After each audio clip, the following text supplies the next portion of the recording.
Welcome back to the channel. Hope everybody's doing well, and in today's video we are looking at this SP1942 dual channel digital AC voltmeter from Shengpu Instruments in China. I purchased this instrument to see if it will assist me with carrying out impedance tests predominantly on generator rotors. My current setup will be to use two independent instruments, and it makes it a bit awkward to read, a bit more cabling floating around. So I was just wondering if a dual channel instrument such as this would make life a little bit easier for that test. This is also 4.5 digits, so it's going to be a little bit of a improvement in precision over the current instruments that I use, so that may be of benefit as well. So yeah, I purchased this to see how we could get on with it. We do have sitting in the back here this test coil that I made up for carrying out impedance tests on, so we'll run it up on that and see how we get along. For the meter itself, you get obviously the meter in the box, you get a USB communications lead with it, you get an RS232 communications lead, standard UK mains plug lead, and then you also get a little CD-ROM, and this has got the user's guide on it and also some drivers for connection into the computer. So that's what you get in the little box there. Also, we have the instrument up here in front of us. Very kind of old style Regal looking Regal Instruments with these bumpers on the corners there. It kind of strikes me had, and the plastic handle. It seems fairly good quality. Its handle's not too bad, but yeah, we'll see. There's the back of the instrument there with our mains input all labelled up. It will take 198 to 242 volts, so not for use on 110 volts, which is not the best of things, unless that's just the rating there, and in reality it will take that. I'll have to check that up on the instructions and possibly try it on 110 volts to see what happens, because obviously in the UK a lot of site work is 110 volts. And then we have our USB connector and our RS232 connector. Not sure what VM comp is. I'll have to have a look at that and see what is in the manual on that aspect. We'll just give it a quick plug in. And we need to switch on as well, that helps. We'll power up. So there's our two channels all set up in front of us there. We can select between the two channels, channel 1, channel 2. It changes just there. Change the settings as we like. We can do our range setting, either auto, or we've got 4 millivolts are there, 40, 400 millivolts, 4 volts, 40 volts and 400 volts is the maximum the instrument can read. And then we can, that's the range, we can change the rate of the reading to slow, middle or fast. I'm not sure what those specific rates are. Obviously you'll get more faster update, but what the actual update rate is I do not know unless I can find it in the manual, and if I can I'll put it up on the screen. And so that's our rate. It takes us back to range units.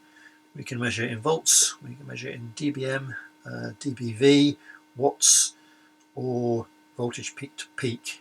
This dBm, dBV and watts, I think generally speaking a dual channel millivoltmeter is aimed at RF work.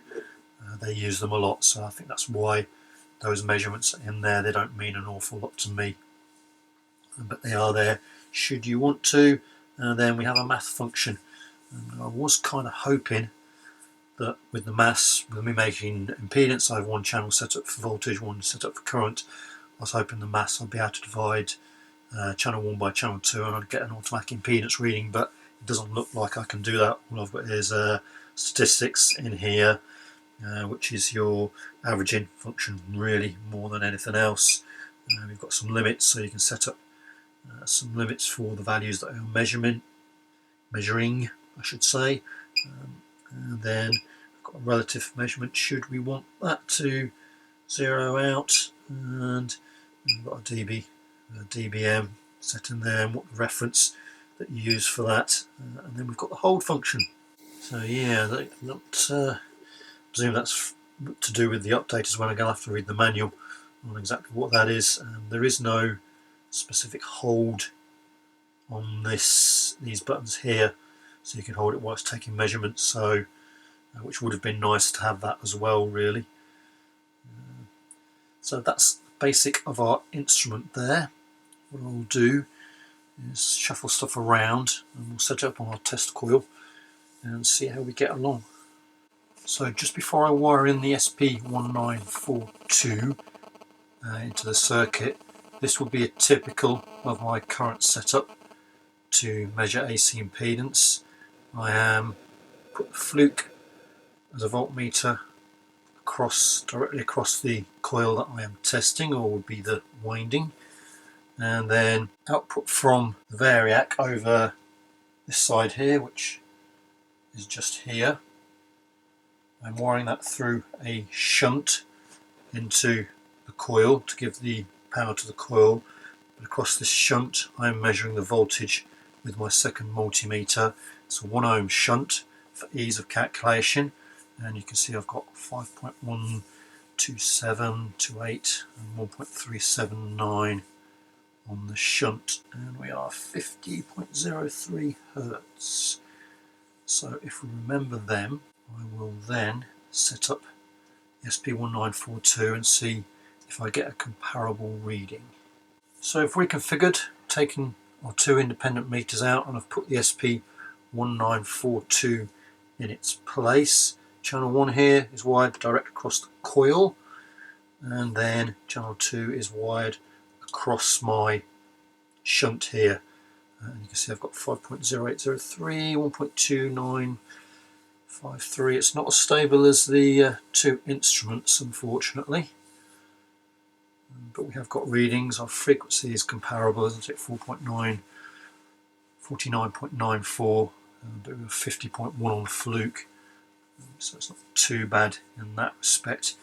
The only thing that I do need to be wary of is that both of these inputs here are commoned out. It's a common line, they're not isolated, therefore I have to be careful about my arrangement when I'm measuring across the shunts. The shields on these both have to be at the same potential, whereas with the meters it didn't matter.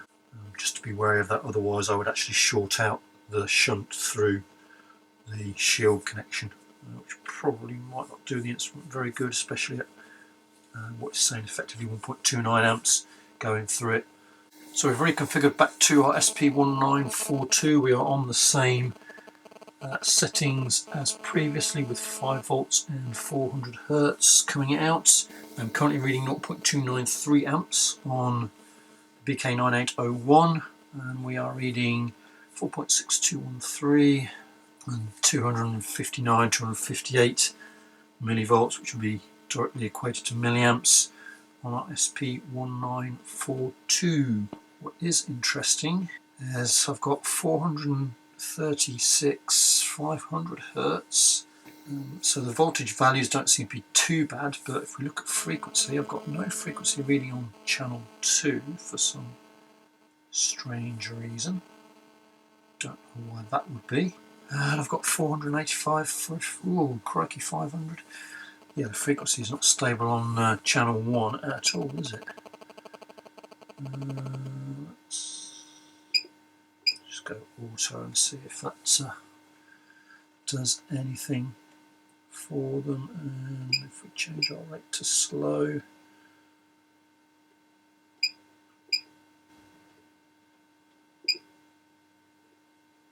auto on here as well. Yeah, it doesn't like the electronic supply, does it? I've got 12 kilohertz. Oh, okay. It's the output of that BK9801 looks to be a little bit strange when I'm using the SP1942. Okay, let's reconfigure, and we'll put our flukes back into the circuit and we'll see if we get the same result from them. Okay, so we are reconfigured with our fluke voltmeters, and we are reading 400 Hertz. smack on, which is all nice.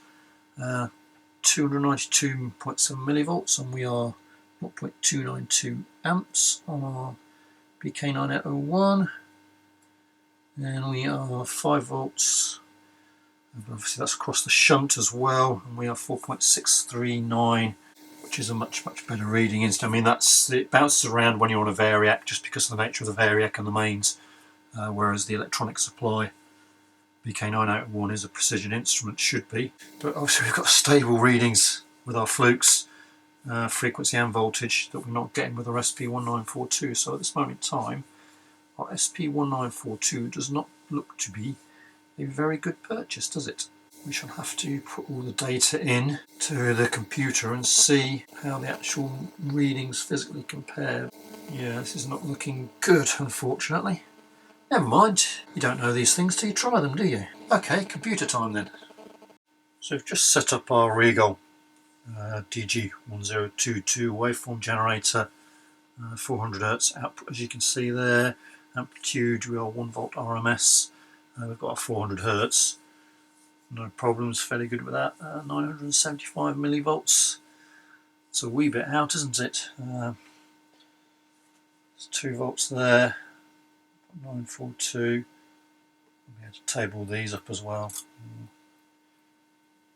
3 volts, 2.92. I guess it's actually not 2. Oh, not far. Let's go 4. 0.09. It's 80 millivolts out, isn't it? I guess it's not too bad. I'll have to have a look at the specs and see where they are. It's a little bit disappointing in that respect. 4.83. Yeah, that's not brilliant at all, is it?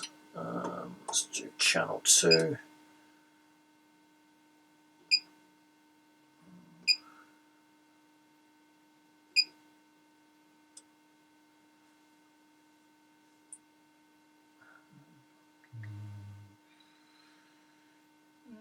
There we go. Slow to move. 4.9. A little bit better on that one.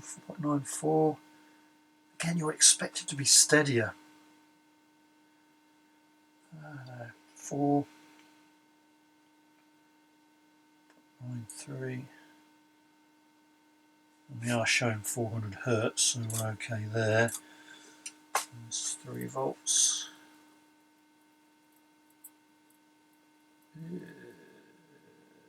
What's going on there? Okay, doesn't like that one, does it? What's going on? What's going on?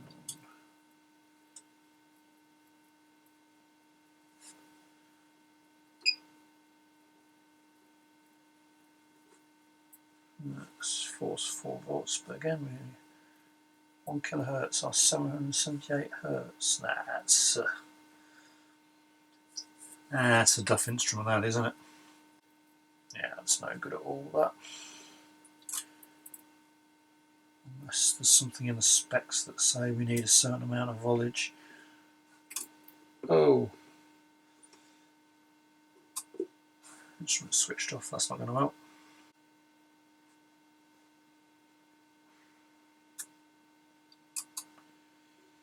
Uh, 400 Hertz. Dude, it was 3 volts RMS. Go back to that one. Turn him on. Must have been something with the mains lead wasn't quite in properly at the back there. Seems to have settled now. Panic's over.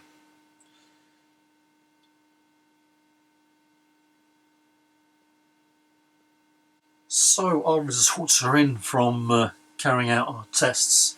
And on this little table you can see here, well, at 50 Hz we are reading 5.5% higher on our SP1942 than when we take the measurement with our fluke instruments,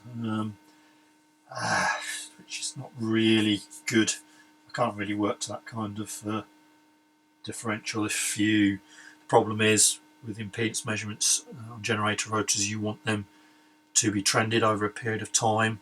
So if you make it with one set of instruments you need it to be comparable, which the SP1942 just isn't doing for me. So if I always use that instrument, then that would be fine, but I can't guarantee that I always get the work. So if a different contractor has measured it in the previous year and you produce results with a 5.5% tolerance, then yeah, it's not going to be good. It's not going to look good for the trend, is it? So it's not really usable for that aspect. From what I can see at this moment in time, a little look at the 400 Hertz as well, which is more motor winding testing, which I didn't really plan for this unit, to be fair, but that's 15% higher. So there is something seriously wrong, because this instrument is supposed to read up to 6 megahertz, which it's not doing that, is it? Now that could be something to do with the BK9801 on the electronic supply, but at this moment in time, yeah, this instrument just isn't usable for me, unfortunately, but these things happen. Stick him back in his box and put him away for a rainy day when we can play with things a little bit more. But that'll be it for this video. Thanks very much for watching. Hope you found it useful, and I will see you again in the next one.